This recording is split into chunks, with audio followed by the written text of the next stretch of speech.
عالم شیعه، ای شیعه نمای ملعون که توضیح المسائل تا چاپ میکنی و اون را شهر شهر میگردانی، اونجا روش ستاره داوود را گذاشتی ملعون. نه اصلا بله، شبکه داری، وبسایت داری، بعد نوبت که به بیان متائل میرسه میگی حرام، این فحاشیه. افسوس افسوس که شیعیان از دین خود بیگانه شدن.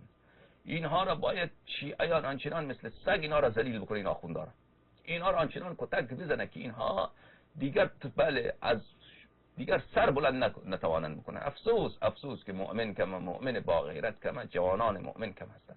ای خدا، بله وای از غربت امام امیر المؤمنین علیه السلام، وای از غربت حضرت زهرا سلام الله علیها، وای از غربت امام اعصر عجل الله تعالی فرجه الشریف که مردم از مال امام علیه السلام پشت اندر پشت خورده اند.